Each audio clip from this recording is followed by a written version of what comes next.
John, thanks for coming on the show. My pleasure. It's been a long journey for you. I was just reading about back in 35 years ago, 1986, May Day, Thursday, 1st of May 1986, you're up in a crane with Don Rust, 3 other BLF members who are in a crane down the road in William Street. I think you were in Market Street, or you were in I was in William Street, they were in Market Street. And obviously it's a time that the government's trying to smash the Builders Labourers Federation. You're a member of the Builders Labourers Federation. You're on that crane to try and force the builder to recognise the union. And get our jobs back, And this is you talking in Liz Ross's great book about the deregistration of the BLF. They came up the crane tower, they had gas masks on, they sprayed us with mace, cut open the grate, threw us on the floor, tied our hands behind our backs, told us there were 2 ways down, over the side or down the stairs. While we were lying on the ground, they were spraying more mace in our faces. They dragged us down by our hair. We were taken to Pentridge.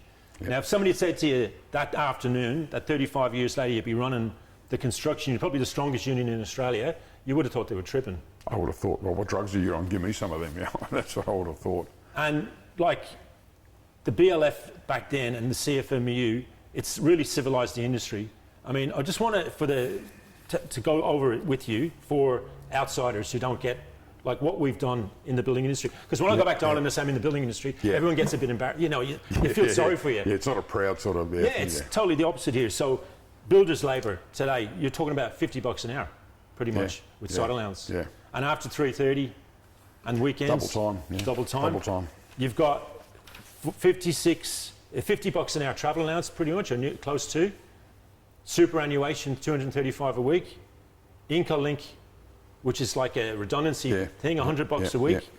13 weeks long service leave after 10 years. 35 degrees. You go home and get paid for it. Get paid for the day. When it's raining, stop work.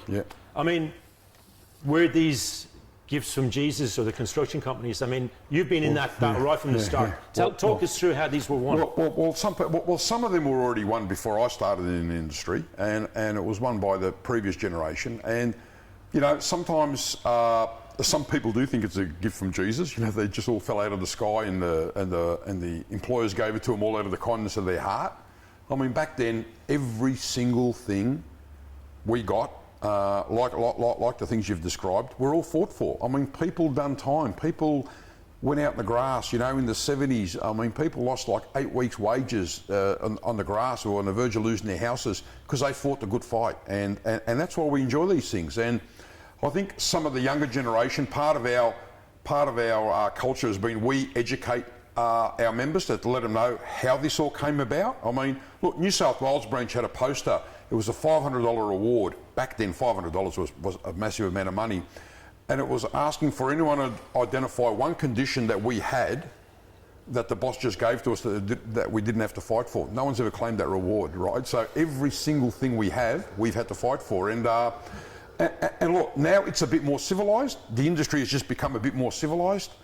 And a lot of stuff is won by negotiation, but it's still with that threat of, you know, construction workers, we have a reputation where if we think it's unjust and it's unfair and we're not going to cop this shit, we will withdraw our labour. Fines or no fines, you know, we're not slaves. As far as we're concerned, this is Australia. We're a democracy. It's supposed to be a democracy. If we want to withdraw our labour, I mean, we'll withdraw it. If they fine us hundreds of thousands of dollars, well, so be it, you know. So back in the 80s, you joined the building industry when you were 19 years old. At one stage you were working, you were an organiser, obviously for the BLF under Gallagher and Cummins and all that. How would you describe the differences between an organiser back then, how the industry was different, just for the young guys today and the young women today in the industry, in the 80s to today? Look, in the 80s it was pretty like, for example, when I was as a labourer sweeping floors, we had 44-gallon drums on the floors.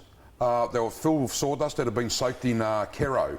So you'd sort of dip your hands and you'd throw that out on the floor and you'd sweep and that dust would come up. And you'd have a cigarette in your mouth, you know. And we're on some of the safest sites in Melbourne, and you sort of think, gee, if you'd done that today, you'd probably be, you know, charged for an act of terrorism or something. I mean, can you imagine? I mean, there was no such thing as traffic management. You see traffic management now, people just take it for granted. Back then, there was no traffic management. It was just like some bobcat or trucks reversing out of a site. It was a danger to the public. It was... So, and I'm talking about 1985, you know, it was, when you think about it, we thought it was really good then. But when you look at it now to what it has become, I think traffic management became, when Melbourne Central was being built, that's when traffic management came into play. And it came into play because as trucks were leaving the site with all the mud on their wheels and that they left on Latrobe Street, family in the car hit the mud and flipped up on its roof and that. And after that, they brought in them wash things for trucks when they're coming out so the mud's not on the... They brought in traffic management to make it safer for not only construction workers but also for the public. And you look at the things we have in place now, the barricades, the barriers on the roads to protect construction workers, the crane crews, and that didn't exist. I mean, there was many a times where crane crews out in the street got collected by a car or a truck. So we've gone in leaps and bounds when it comes to conditions, safety. Look, we had amenities then. Now, obviously, all the urns have been replaced by, straight out of the wall, them zip hot water, a lot of pie warmers have probably been replaced by microwaves, and some people are happy because, like the old days, many a time people put their sausages in the urn and people used to wonder why the tea or the coffee tasted, and someone would walk in last and just pull these Kranskis out of the urn. But, or pull out old footy socks out of there sometimes. But I mean, look, it has come a long way. When we look at it back now, it was pretty prehistoric. You'd go to the pub at lunchtime, and I know it's sad to say, but you're down as many pots as you could in that half an hour, and then you go back to work. I mean, it was not unusual to walk into a shed and to see a bunch of construction workers at lunchtime drinking a long neck. I used to do it myself. The thought of it now, walking into a shed to see people drinking or people have been to the pub boozing in at lunchtime, it's just, you can't even imagine it. So the reason that you were up on that crane back in '86 and was that union was way better than most of the other unions at the time, and the Labor government at the time, the ACTU, the bosses, and unfortunately some other construction unions ganged up in the BLF. That's right, You were deregistered, you put up a hell of a fight to try and fight, but at one stage then you decided, well, we got no choice, we got to join into the CFMEU.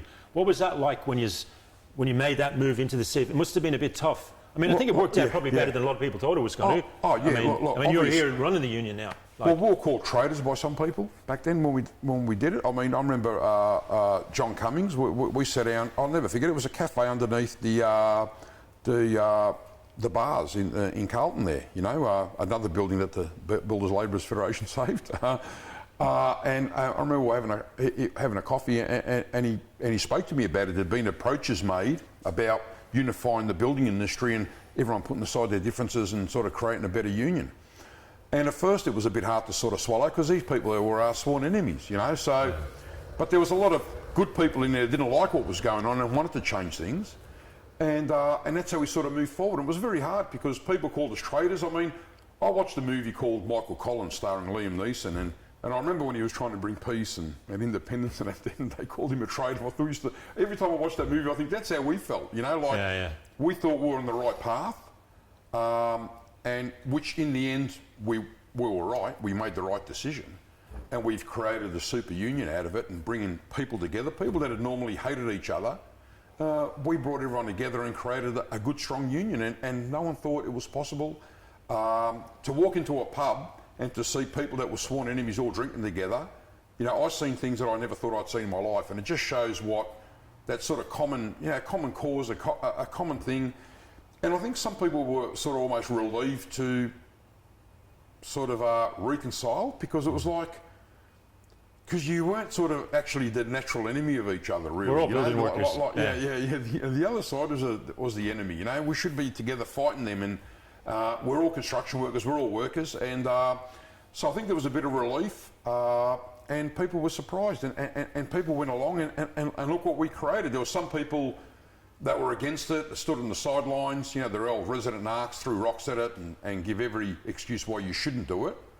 They all fell by the wayside. Some of them, to their credit, came forward and said, look, I was against it, but I'll give you an example. Mick Lewis is no longer with us. Poor Mick Lewis, an old BL organiser.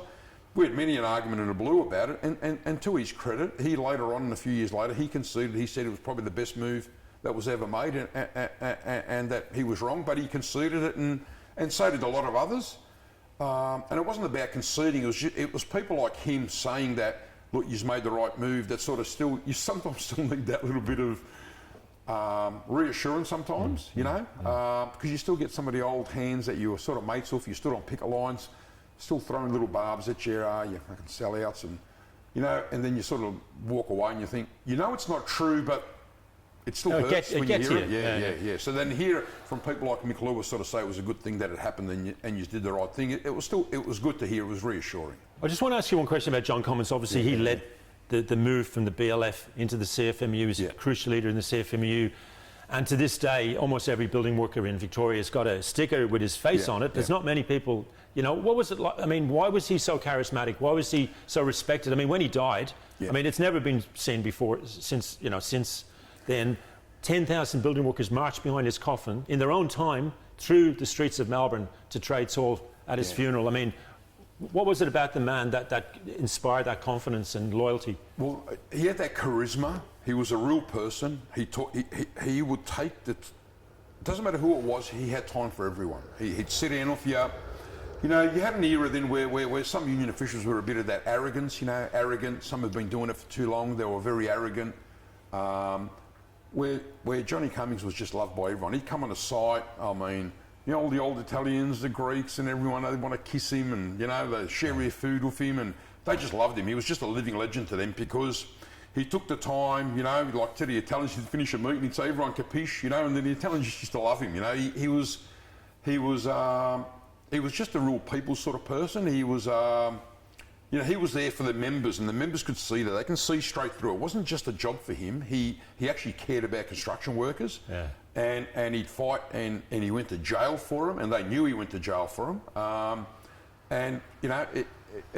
Like they say, when they made John Cummings, they break the mould. Like there's not many John Cummings around. Well, like when he died, I remember one of the office girls said to me, "There's no other John Cummingses around. Like, he was a one in a million, and it's true. I mean, he was an absolute legend. And like our building, we named our building after John Cummings. Our building is called the John Cummings Building. It's going to have a big thing of him up there when it's finished, like the ground floor, and it's called the John Cummings Building. So in everything that appears when we're having meetings, it's when you go to Google Maps, it is known as the John Cummings Building now, and it's sort of named in honour of him. And so forever and a day, in 100 years, when none of us are around, that'll still be the John Cummings Building. So that's how powerful he is. And it's not like a cult thing or a cult following. He was just a real genuine. You see some of the shitbags that lead some of the trade union movement and all the rest of it and that. Someone like a John Cummings, he was just, he was my mentor, right, for me. And, I'll give you an example. Back then, he was a cool dude. I mean, he used to drive an army green VK Commodore with the aerial on the roof. Used to look like a cop car. And when we were working on site, when you'd see that, he was the city organiser, when you'd see his car roll up, we knew something was going on. And he had the double denim, he used to wear the jeans. Like, he was almost like whatever he wore, all the younger generation all wanted to wear what he wore. Yeah. He made flying jackets cool. He made wearing double denim cool. You know what I mean? Whatever he did was sort of pretty cool. He was just a cool. Everyone modelled themselves around him, wanted to be like John Cummings. You know what I mean? He could hold a meeting. He could, when you didn't have any answers and everyone was worried, what are we going to do now? He had the answers. You know what I mean? He'd get up there, he'd speak, and after he spoke, you felt like you could walk through a brick wall. And there's many a times where I've been in a pretty dark place where we're having a big blue and all that, and I sort of think, gee, if John Cummings was around and if he was retired or whatever, how good would it have been to be able to see him and sort of, say, give us some advice, tell us what you reckon, He was like, so he was just. So just before we go forward, I just want to go back 50 years this time to 1970. You're at primary school, at Kingsvale Primary School in Yarraville. Your dad, Bob's at work. He walks out, he lights a cigarette, he's standing on top of the Westgate Bridge, and then it starts to collapse. Yeah. Well, my dad is actually a rigger inside the bridge because the bridge span is actually very, very thick, right? And it's like big, massive manholes. You walk in there. So he was working in there, and you couldn't smoke in there because of all the oxy. So you had to walk out. And how the bridge is, if you see before the bridge joins, there's all these manholes. It's like a big span. You'd walk out. There was a handrail, and you could walk. You could see the Yarra River. I remember my dad goes, "You went outside to have a cigarette," and that's actually what saved his life, ironically. And he was looking at Port Melbourne because my uncle was working on the Port Melbourne side, his brother. And he was looking at Port Melbourne, having a cigarette, and all of a sudden he just felt creaking and it just snapped. Next minute, 1 minute he's looking at Port Melbourne, next minute he goes, he's looking at the blue sky. Before he knew it, it's on the ground. He fell down with the bridge. He rode the bridge all the way down. So. And 35 men died. 35 men died. If he'd been inside not having a cigarette, he would have been, 36 men would have died. So, 18 survived, hence my dad is one of the 18. That's my lucky number, 18. Even though Richmond didn't do too well in the finals for 18. But I mean, so he's one of the 18. And but the impact of that disaster, that tragedy on the building industry was huge. I mean, from what I was told, that the first aid sheds were actually back then underneath the bridge. Yes, just little things like that. Well, all the sheds. The impact that it had on pushing safety as a big issue. So in the when they build bridges now, they never put the sheds under the bridge anymore because of the Westgate. And the people that were actually standing underneath the bridge actually all survived, believe it or not, because the air pressure of it coming down blew them out. The ones in the sheds obviously never made it. But it changed the way amenities were set up on site. It changed the whole OH&S thing back then, you know, like, to be honest. And it galvanised, I think it galvanised the trade union movement in Victoria. Some people say we're probably the strongest, more unionised here because of the Eureka Stockade. And people tell me that the Westgate Bridge was the thing that sort of galvanised everyone. I mean, one of the largest industrial tragedies in Australia's history. And, people going to work, 35 people dying in one hit, you know, it was a pretty sort of tough pill to swallow because of people making miscalculations. I mean, people never went home. And I went to school with kids who lost their dads. You know, we'd be at school making little things for Father's Day, and I say, how come they're not making something? You know, like when you're in primary school, you still don't understand fully, and so how come they're not making something? Oh, their dad died in the, you know, his dad died in the Westgate Bridge. That's why he's not making anything for Father's Day. He hasn't got a father, you know, and it was pretty sad. You don't think much of it, then you sort of just move on and you talk about something else. But as you get older, you then, you know, I went to Footscray High when it was still around, before Jeff Kenner sold it to his mate Bailey. You know, I went to school and there was kids there that had lost their fathers and they were growing up with our fathers. And so that's when especially it in the really western suburbs. Yeah, western suburbs. That's when it really sort of hit you. I sort of never. Even my dad's got a big scar up his back where he had the operation. You know, a lot of things come out later on as you get older. You don't understand. You know, why is this happening? Why is that happening? And as I heard my dad get interviewed and my mum interviewed about what happened that day, a lot of things then, as you get older, you then put two and two together and you realise what had happened. But it was a pretty traumatic experience for him to go through. I mean, he knew every one of the people that died on that bridge, you know. And when you think of it, 35 people ain't that many people to know on a site. You work on a site with 300 people, you just about almost know everyone, right? Yeah. So you can imagine what it's like going to work and then 35 people that you know that you work with every day all of a sudden just dead in one hit, you know. It's you can't even imagine it, to be honest. You know, one where you lose a friend or someone you know, someone you don't even really know that worked on site passes away and you think how sad it is all day, you feel a bit eerie and that. You imagine 35, you know, shocking. Just looking at, like we were talking about before, about all the successes that the union has won and civilised the industry safety-wise, but also wages and conditions.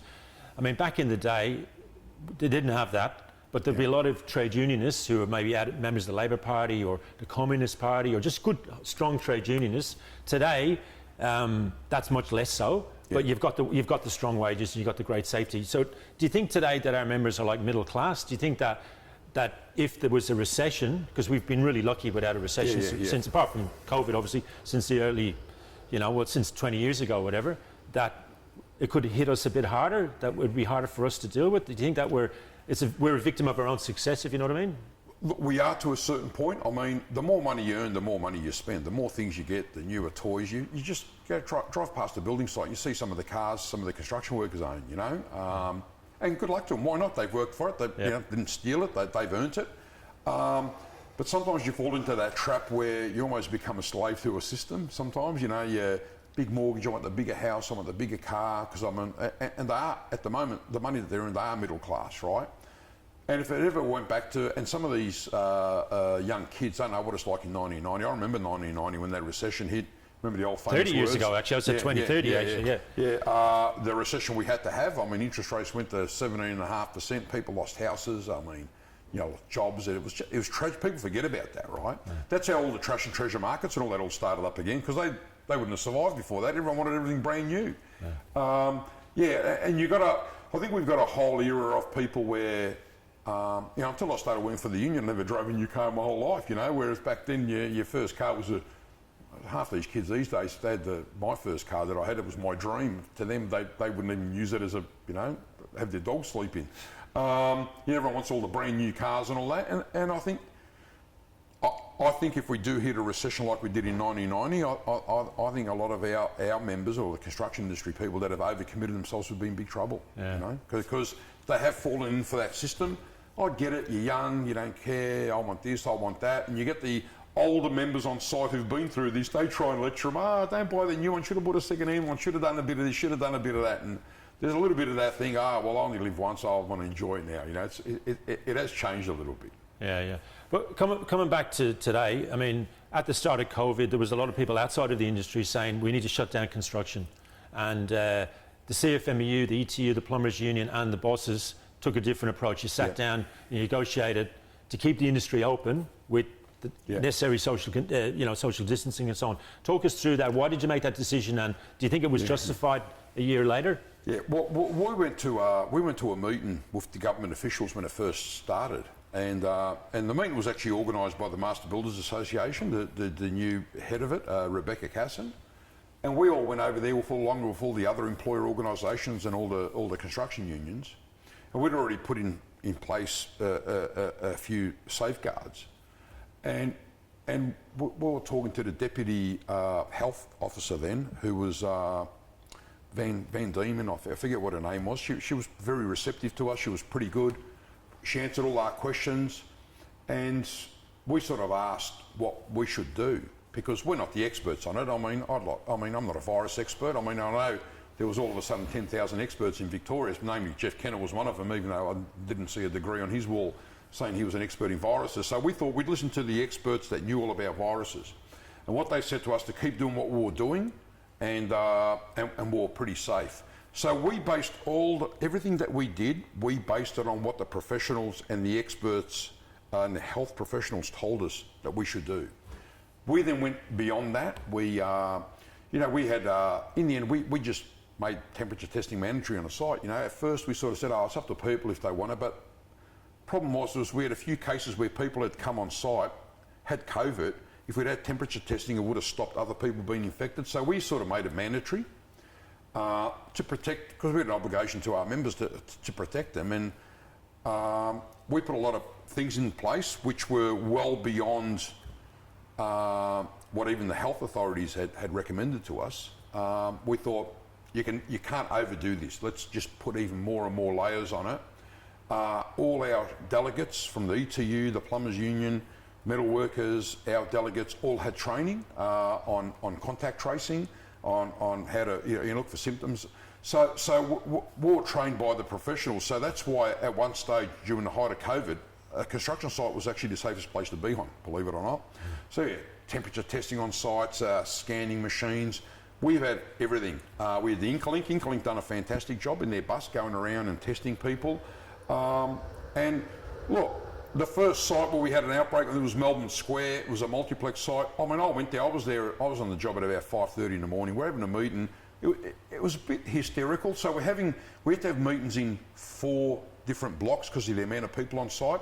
And it was all marked out. The company had marked out the crosses on the floor where everyone had to stand to practice social distancing. And there's a bit of hysteria, but I think where the members felt reassured is, well, there with them. I said to them, hey, I'm not in my office sitting there with a mask on and wrapped in cotton wool. I'm here out with you. I can just get as well as you can. Do you think we'd be standing here if we thought there was a danger? So we're in it all together. And that's what we kept saying. We're in all this together. And so we just followed the experts' advice. We followed it all. We put extra layers on top of it. And that's how we got through it. Some of the experts where we had a few cases on site said that the expertise of the delegates on site in their contact tracing was just unbelievable. They'd never seen anything like it. And for us, because we're already a dangerous industry, we have procedures put into place to protect us, to protect people's lives and make sure they go home safe. So this was just another thing we had to add on. So we used to, if you don't follow safety guidelines on a building site, you'll die or you'll kill someone else. So because it's a high-risk industry and we already follow pretty stringent sort of measures, it was just another measure we had to put into place. And I think that's why we've done it better. And I remember there was a building industry group meeting where I asked Luke Hilakari, the secretary, Luke, is there anything that you can see? Trades Hall Secretary. Trades Hall Secretary, yeah. Victorian Trades Hall Secretary, Luke. We sort of said to Luke, is there anything you're dealing with all the other unions. Is there anything in other industries that they've done that we could maybe also add into our? And he just more or less said, look, you're just miles ahead of everyone. Everyone's trying to catch up to what we're doing. So, you know, we even had the health department ask us to trial a rapid test on site. I was one of the guinea pigs that went and got tested, and that was a game changer. So instead of having to isolate, say, 800 construction workers, you know, 2 people have got symptoms, they've exposed to half the site. Well, all of a sudden, within 10 minutes, we could have results on whether they were positive or not. So, yeah, we'll sort of look, we're trailblazing in a lot of ways, but sometimes I'd be lying if I said I didn't. I had some sleepless nights. I'd get up in the morning and my wife would say to me, she'd sort of say, look, you're doing a good job. It's because she was working in the construction industry too. And I said, you know what? I sort of think to myself, you do sometimes, you doubt yourself. And I sort of thought, look, my son works in the industry. You know, I've got family members and friends that I grew up with that work in the industry. I would never jeopardise anyone's life, you know, theirs or any of our members' lives. And you carry this responsibility. You think, what if we have a Ruby Princess, I think it was, in New South Wales, on a building site, and it's like massive, you know, and you always sort of sometimes plan for the worst and hope for the best, and it didn't happen because even though we knew we had all the measures in place, the countermeasures to make sure that didn't happen, you still think, you know, this pandemic was pretty scary shit. You know, you're driving down Geelong Road to go to Geelong to have a meeting, and you know, there's militaries there, you know, police there, and it's almost surreal. You know, you think, Jesus, what's going on here? We're going to get through this. Is the world going to end? You know, I'm a pretty positive person. Even I start, you know, I was too scared to even watch that series, The Walking Dead, because you see all the ex-military vehicles. Is that going to happen to us now? But look, we sort of work together. And I'll tell you one positive thing that come out of it. There was a lot of employer organisations that we'd never really had much time for, never had really. So when you're in a situation like that, there actually is no sides anymore. You know, at that time, you're sort of all in a fight for survival. And one of the things that we sort of noticed also, and there was a lot of companies that have been around for a long, long time. You know, some companies employed 800 people, 900 people. If we were to listen to the people that closed it all down, there was companies there, like I had one company come up to me, and they were pretty positive. They're not an anti-union company. They said, we've been around for X amount of years. If we're closed down for any prolonged period, we will not exist as a company anymore. It's finished, right? And I sort of thought about that, and I thought, that's them who are financially viable. They're gone, they're finished. So you imagine how many other companies would collapse, developers would collapse, developers wouldn't pay the builders, so the builders then collapse. What would we come back to? You know, what sort of landscape will we get back to? But putting all that aside, if at any stage we thought we were endangering our members' lives, we would have not hesitated in closing down. I look at it this way: better everyone's gone broken when we're still alive than dead. But it was still a hard decision to make, but we sort of ticked all the boxes. We made sure we formed some alliances with some of the employer organisations in working together, and when they had to pull up some of their members that weren't adhering to COVID policies, let me tell you, they were pretty ruthless in how they did it, which impressed me. So we built a few good alliances, and obviously, look, when it's all over and we do get through all this, it'll be just back to normal. We'll be throwing shit on them, they'll throw shit on us. That's all part of the course. But I think some things will change forever. I don't think, like, there was a side, for example, to the CFMMEU order to the construction industry that people seen that they never thought existed. You know, we are responsible. I mean, we're stakeholders. We earn a living out of this industry. You know, just like a project manager or a developer, I mean, they're in it to earn money for whatever, provide for their families, whatever. Well, sometimes they forget we're stakeholders too, and we carried a lot of weight and a lot of responsibility during COVID, and we helped the industry get through it. A lot of companies say they probably wouldn't be around if it hadn't been for the how strong the union did what they did. And I think that's a compliment to the industry. It shows that we're all stakeholders in it. It was our industry, it was our livelihoods, and we all banded together and we got through it, you know. So yeah.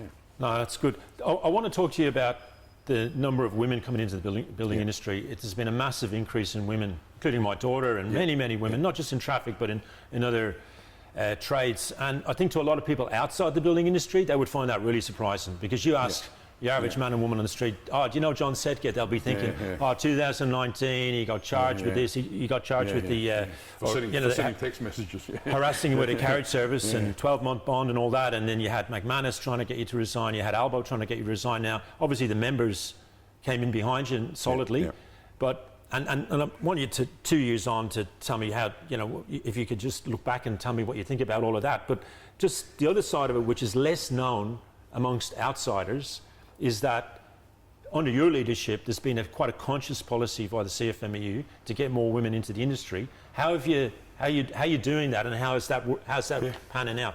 Well, for me, I mean, number one, I open up. Look, when we done our mass meeting, when we could have a mass meeting, the last EBA, not this one, the last one, and it was my first one as the secretary, and it was one of the biggest we've ever had. I mean, I opened up the meeting by saying your brothers and sisters, and there were some women in there that later on were actually got very emotional and were a bit teary and all that. And I go, what's wrong? Did I say something wrong? They go, no, we never thought in our life we'd ever hear the leaders of the union saying that at a mass meeting. So why not? I was shocked at that, and I thought, why is that? Was that the perception amongst some of the women?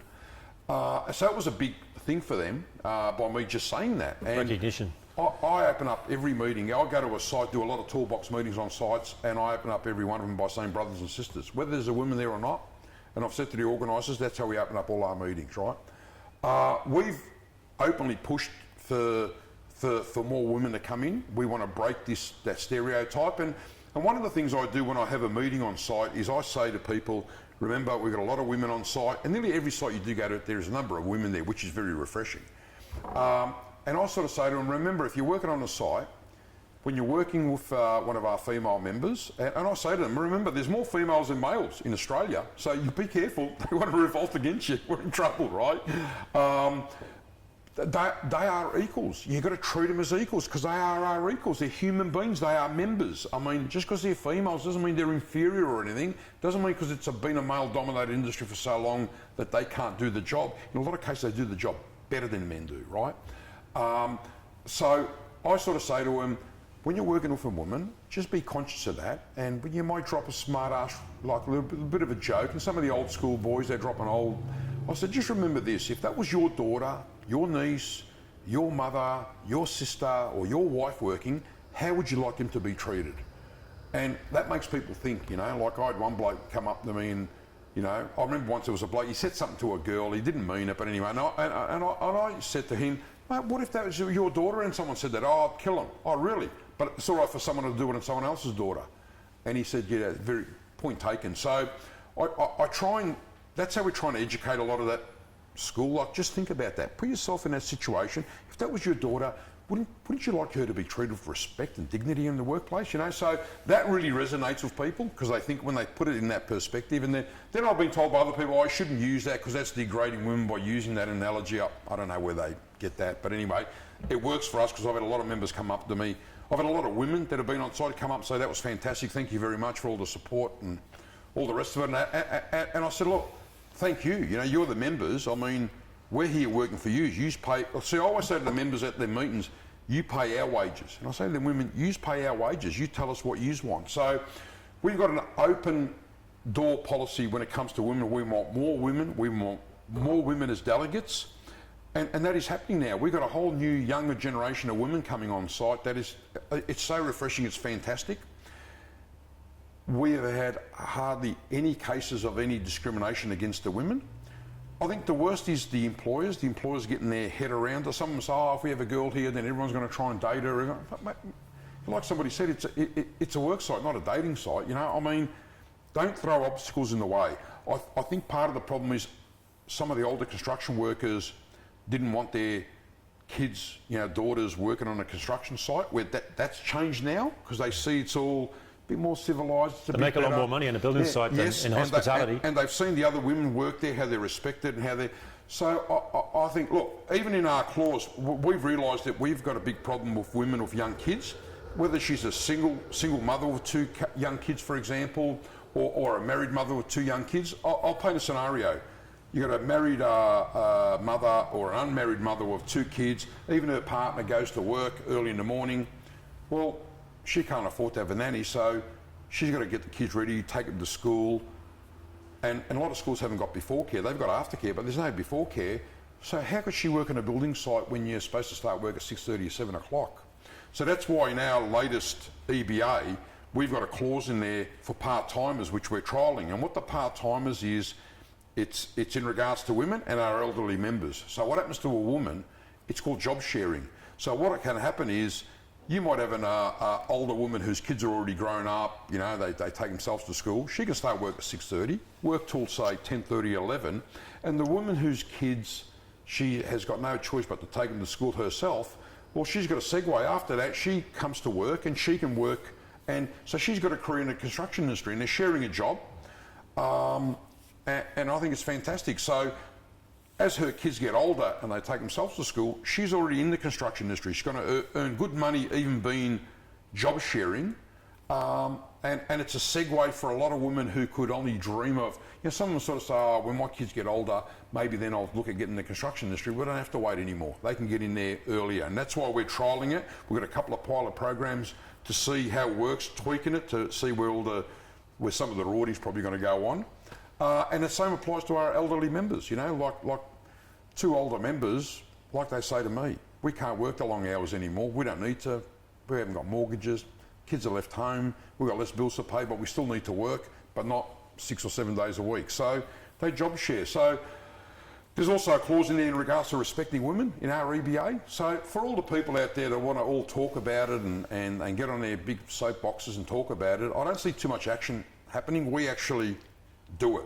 So there's a clause in every induction in Victoria. When you get inducted on the site, there is a clause in there in relation to how to treat women in the workplace and respecting women in the workplace. So that's our clause that we have in our EBA. So moving on, I mean, like the union wages if you work in the construction industry on a union site, the gap between that and non-union site is absolutely huge. Yeah. I mean, do you think that there's a potential that we're like an island surrounded by shit in terms of working class people in the building industry, but also generally in society, and that we're like being set up for a deregistration like the BLF was in the 80s? Yeah, look, they could try that, but I mean, my personal thing is I think we're going through a phase where people want to live in apartments at the moment. That's not going to last forever, right? You know, people go through trends. I mean, we're following the European trend, let's all live in apartments.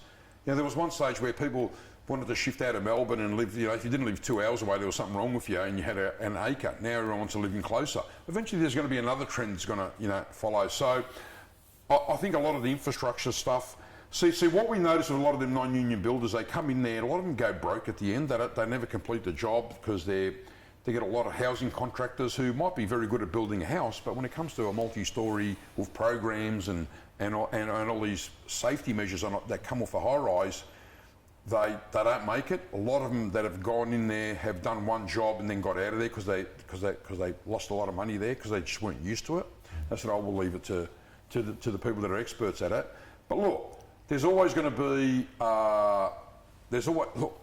we are going after that non-union sector, and you'd be surprised to see how many people that are in the union actually work in that non-union sector. They're actually in the union, and a lot of them are actually on the higher rates because there's certain trades and certain things that get done that can't be done by these, you know, they've got to be done by the professionals.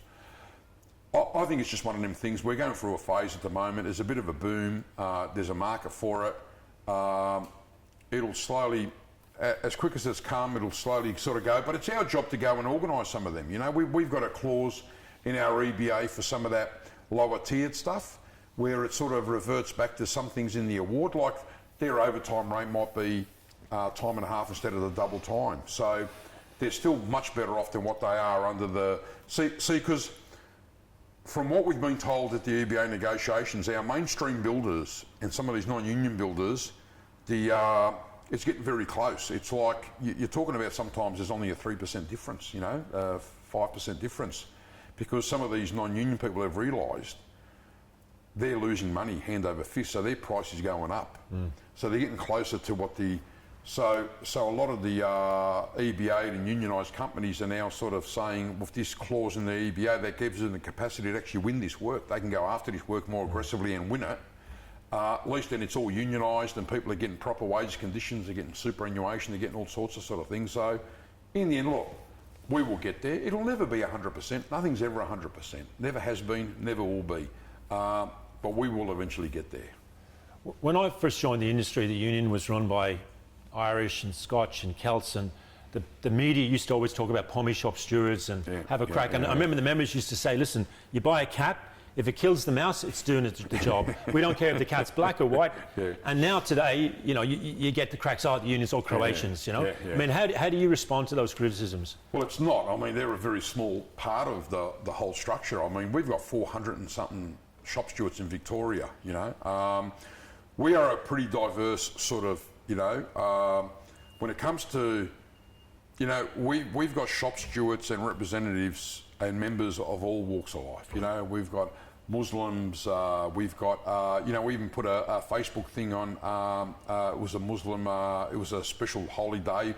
We whacked that on our Facebook and that, and a lot of them were surprised and would say, well, we're pretty diverse, we're a pretty diverse group. We would have to be the most, you know, you've got certain industries where, and this industry what used to be dominated by a lot of the Irish, a lot of the English, you know, people from Welsh, Scottish, all that used to be dominated. That's all changed. You know, you got a lot of Portuguese in there now. You got Croatians, you got the Portuguese, you got Greeks, you got Italians, you got a lot of Chinese in there. So you got a lot of Cambodians in there. So we're a pretty diverse group. That's why we've got a lot of officials that actually speak a lot of them languages now, where you wouldn't have seen that before. You know, nearly every organiser before wouldn't have known how to talk Italian, wouldn't know how to talk. So we've got a whole mixture of different, you know, we embrace all different cultures, and for us, we look at it this way. If you're a member of the union, we don't care where you came from, where your father came from, what colour you are, what creed you are. You know, we're all equals, you know, and that's what I like about the union movement. We do create that equal, we are all equal. No one's better than one another. And if you don't know the language, like my dad, when he came to Australia, my dad didn't know how to speak English, you know what I mean? So you've got to have a bit of empathy for people, you know. They come on the site and you get some people, there's still a little bit of that, you shouldn't even be here, there's no how to talk English. So, well, you know what? That's how it is. It's our job. He's a member of the union and we're going to protect him. He gets the same rights as everyone else and we're going to help him along. And I think them even coming to our office, seeing leaflets in all different languages, they feel like it's their union. Like to see a lot of Chinese plasterers and all that coming to the office and buying union tops. I'm proud when I see that. I go, you know, we are doing something right. You know, go out on the weekends and that. You see a lot of people of different nationalities and different colours and races and that wearing CFMMEU tops. I go, we are all in it together. You know, we don't care about your colour, your creed, where you come from, who your father was or what. We don't care. You're a union member. You're part of the union, and that's how it should be. And Australia was built on multiculturalism. You know.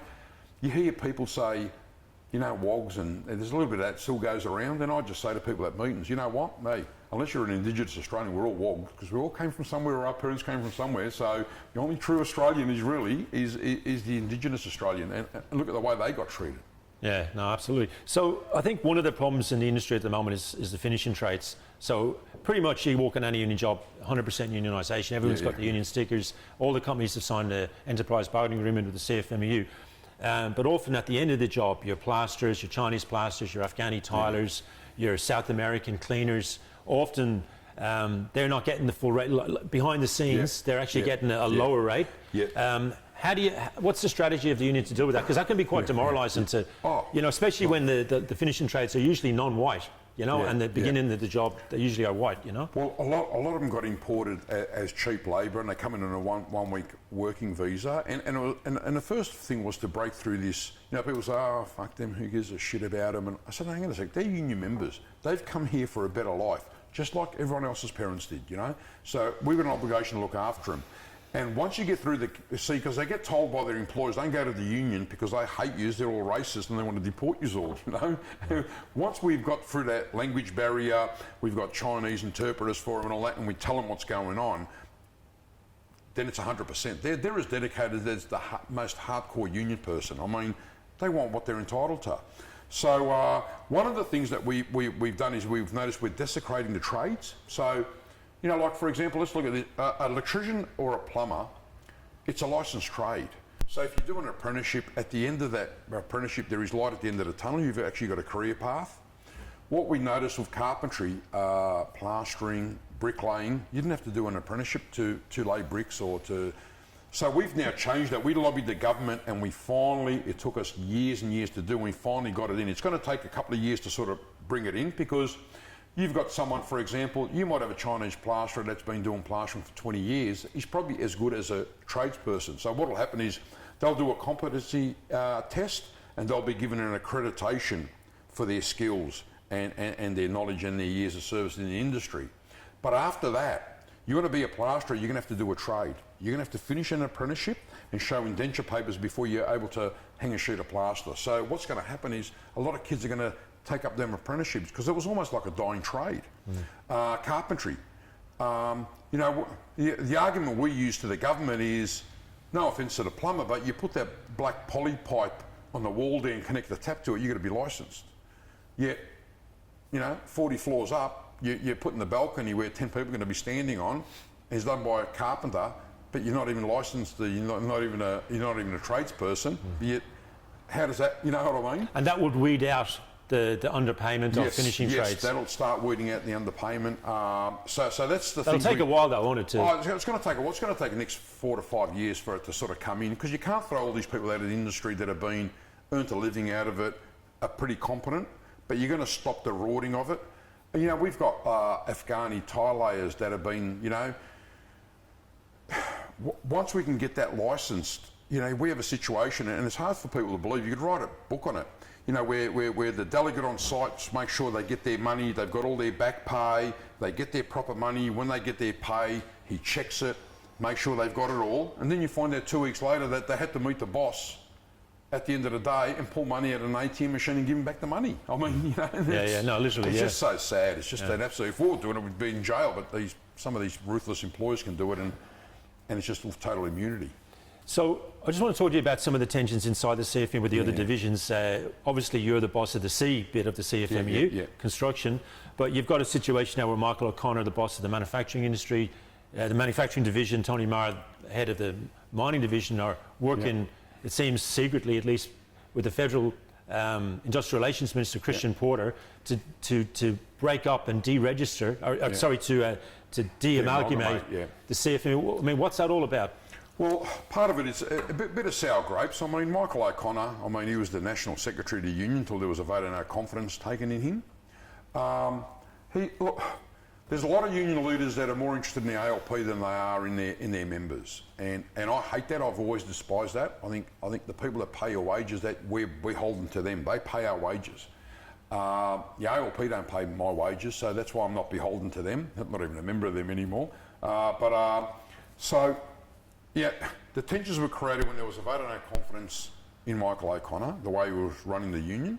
There was to cut a long story short, straight after the federal election, people were just, they were gutted. And we were a bit upset about it, but life goes on. You know, the sun's still going to rise, you know, the sun's still going to set. We've got a job to do, we've got members to represent. Some of them, their attitude was almost like, well, let's just ring up Porter and hand over the keys and let's just give up. It's all over, we've lost, you know. And I just thought it was a pretty piss poor attitude, but that's what you get from ALP hacks. And so there was a vote of no confidence in Michael O'Connor, and a new person that we're hoping, well, he will be the next National Secretary is Christy Kane. And that'll revitalise the union, because Christy Kane will go out and talk to members.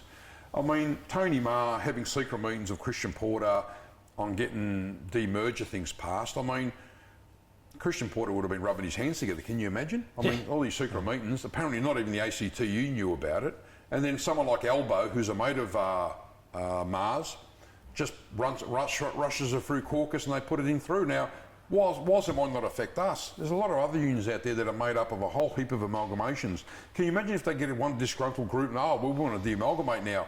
Can you imagine what that's going to start? So why they did that, I mean, you know, unions are democracy. If you lose a vote in the union, doesn't mean you just pack up your ball and I'm leaving now, you know. So, yeah, I think it's a bit of a low blow. I think it's disgraceful.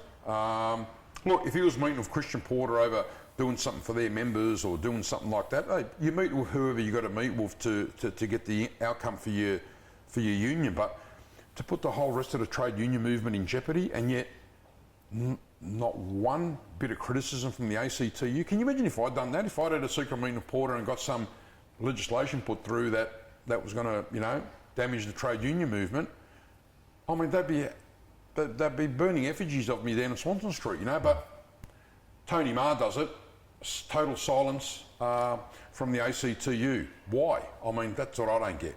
How was not the rest of the trade union movement consulted on this? You know, it's a pretty bad bit of legislation, so sort of makes you wonder sometimes. I sort of think the Libs must laugh at us sometimes, but I mean, and Albo just rushing it through. I mean, who did he talk to? My understanding is he's a mate of Tony Marr's. This is what Tony Marr wanted, so I'm doing it. Well, they're a very small part of the whole trade union movement, really. So makes you wonder. I mean, what's your relationship now with the ACTU and the ALP? Because both McManus and Albo calling you to resign 2 years ago and all the rest of it now. 2 years is a long time in politics. I mean, do you have a better relationship with them now, or? No, not really. Look, we deal with the state Labor Party here. Federally, we don't really sort of deal with them. I don't really want to. I mean, I'll be honest with you, there is some good politicians, and I dealt with a lot of good state politicians that helped us get through COVID, which are fantastic. Some of the ministers' departments we dealt with, let me tell you. At a state level? Yeah, at a state level were absolutely awesome, really refreshing. I think there's some good federal people out there too that really actually do care about workers. But overall, I've never really liked. I've always kept politicians at arm's length, to be quite honest. You've got to play in that sphere for the benefit of our members. I mean, I'm never going to be an MP. None of our officials are ever going to be MPs, nor have we any desire to be. Our first aim is our members. And the relationships with the ACTU, I mean, I haven't spoken to Sally since she asked me to resign over stuff that was untrue. So in the end, in my court case, I mean, it was found that, you know, me and my wife had a little bit of a relationship breakdown. There was a bit of an argument, and there was text messages sent, not of a threatening nature or anything like that. Even the magistrate conceded there was no threats or violence or anything of that nature, but gee, some of the language was pretty bad. Well, generally, I don't know, for people out there, that's what generally happens when you have a bit of an argument. Sometimes you use some colourful language, right? Am I proud of it? Of course I'm not. But you know what was it any of their business? Manufacturing stories about Rose Batty and all that sort of stuff, which was that was just manufacturing a story. I've nothing but the utmost respect for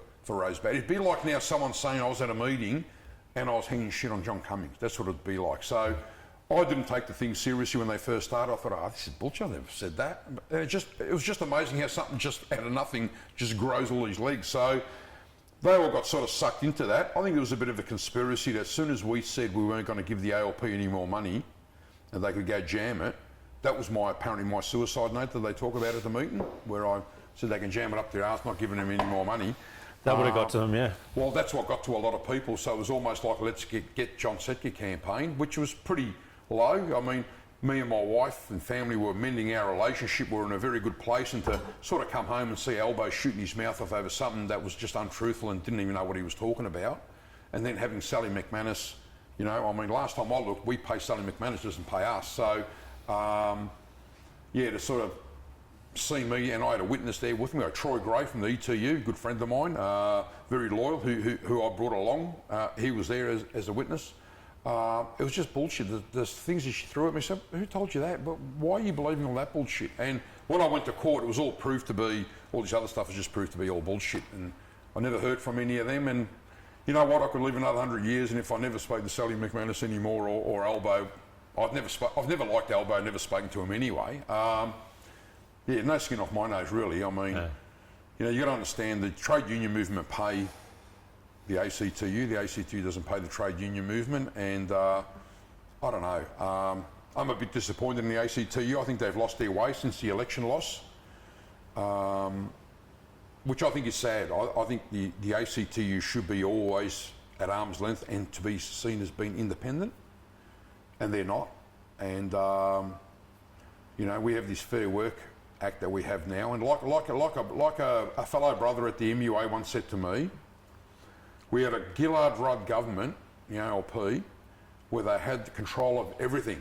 The Senate, the whole lot. They rode in on the wave of workers, you know, the Your Rights at Work campaign. That's what got them elected.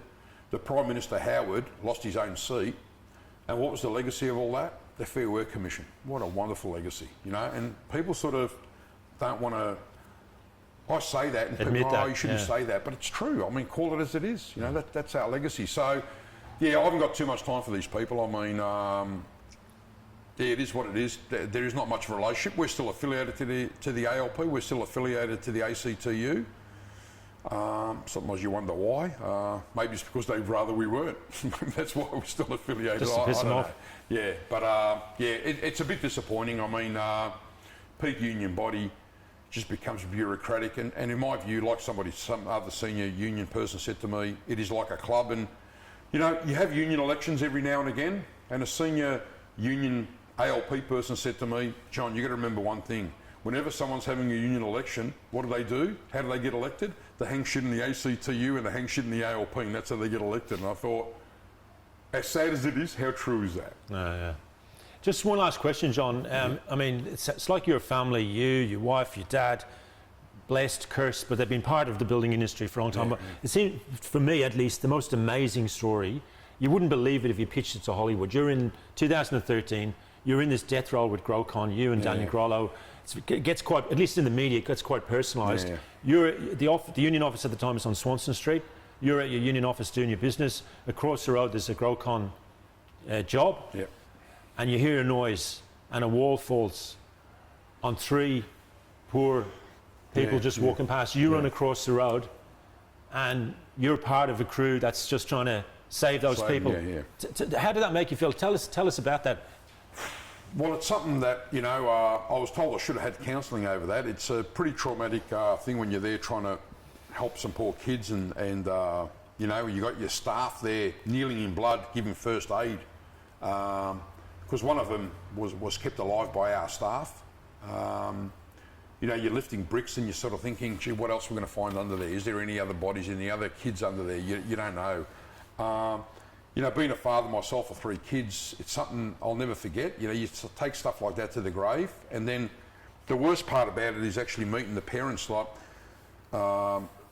two of the people killed were a brother and sister, and you know, I thought my 3rd kid was going to be a daughter, and one of the names I liked was Bridget, and because the girl that had passed away, who our staff saved, but then she passed away, I think on Easter Sunday in hospital. I just sort of thought I ended up having a boy.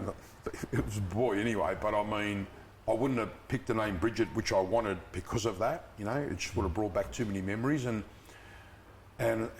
for the only 2 kids of parents to have been killed in that way, walking down the main street in Melbourne, when them parents come to the office to thank us, that was probably one of the hardest things in my life. I mean, what do you say to 2 parents who are in their 60s, the only 2 kids they've got who have just been tragically killed? What do you say to people like that? You know, and which all could have been avoided. So, and then, you know, you're going through, you've got all these demons going through, you can't believe it. Our staff were traumatised, we were sort of right there, and I'll never forget walking out, you know, when someone said a wall had come down. I thought it was a wall in the office, you know, a plaster wall had come down, and everyone's all hysterical. And I thought, just, it's a plaster wall, big deal, as long as no one's hurt, we'll fix it. To walk outside, to look over at the tram stop and see what I seen, it was like surreal. It was like an explosion had just happened. It all looked different, you know, and yeah, I'll never forget that. I try and not think about it sometimes, but you can't every time. I actually try and avoid that part of Swanston Street, to be quite honest. I can imagine. I'm glad we've shifted from there to where we are now. It just shows, you know, you all got kids and you think, you know, you're walking down the most prominent street in Melbourne, you think you'd be safe, you know, and it just sort of goes to show. So, and then to be called by the Premier then, Napthine, beneath contempt, I mean, why was I beneath contempt? Because we were calling people out for what had happened and war there. I mean, we were at the tragedy. We had to console people, our staff and ourselves, and, you know, and then to be called beneath contempt, I'll never forget that.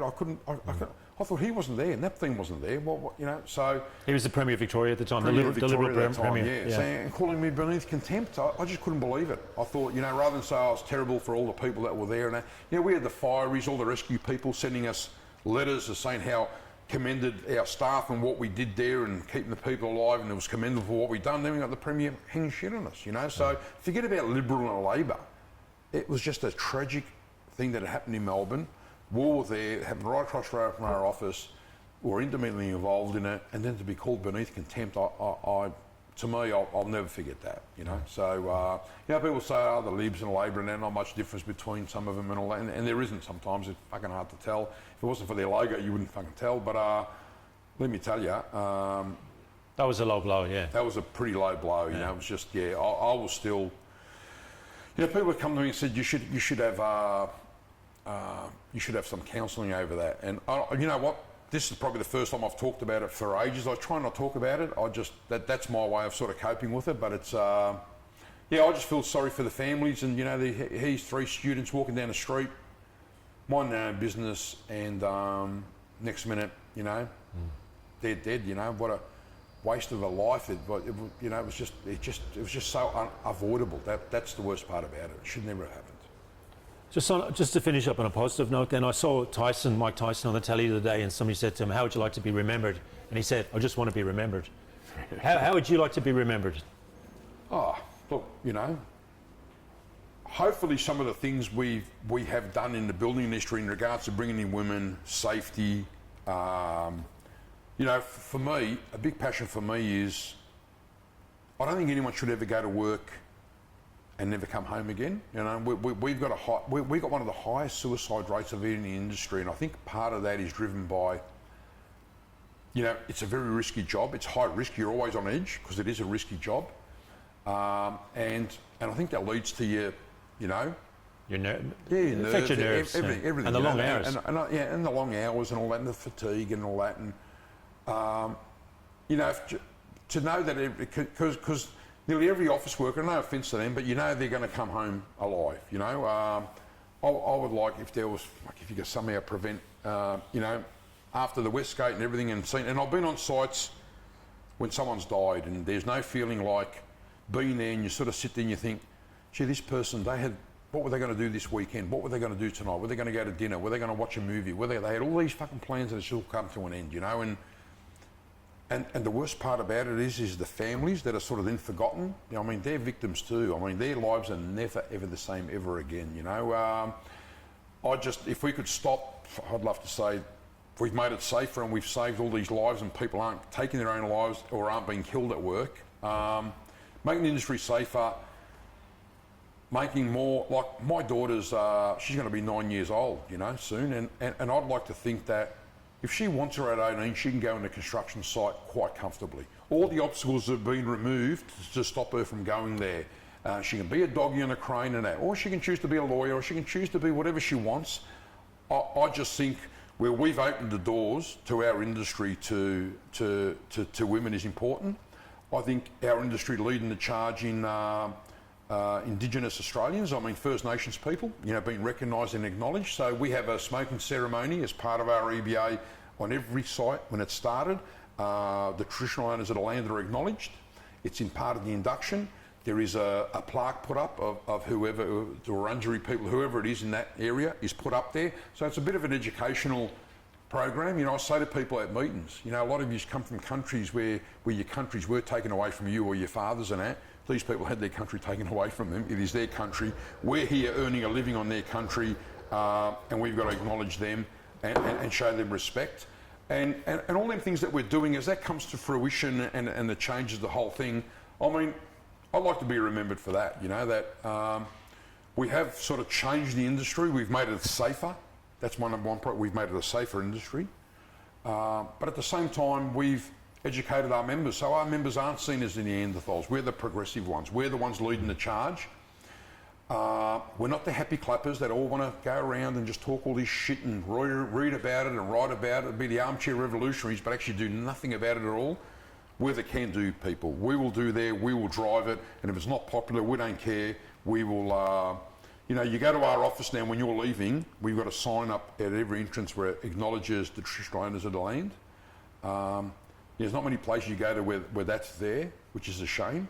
A lot of people want to talk about it. So they're the sort of things I'd like to be remembered for. And as long as people don't sort of, it's like as soon as you leave, you're the biggest arsehole of all time. Fuck him. That's just what happens. It's like it's like the Australian sport. I'd like to be remembered for the person that's actually, this union is the members' union. It's not our union. It's not my union. I'm just part of it. I just happen to be the person that's the secretary, and they forgot to give me the T-shirt of the target on my back.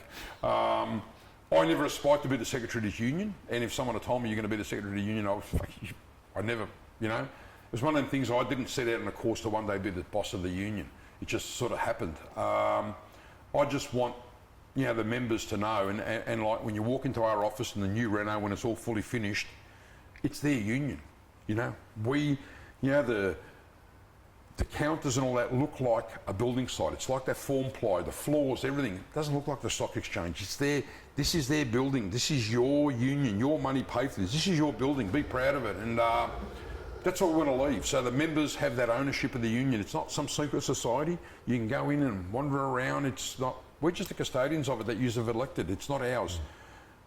And for the members to know, and that's what I always start every meeting off, you're the members. You pay my wages. You're my bosses. You tell me what you want done. And I think I want that followed through. I don't like this dictator sort of shit that used to happen before with unions. And yeah, they're just some of the things I like to be remembered for. And just as long as they don't fucking call me an arsehole.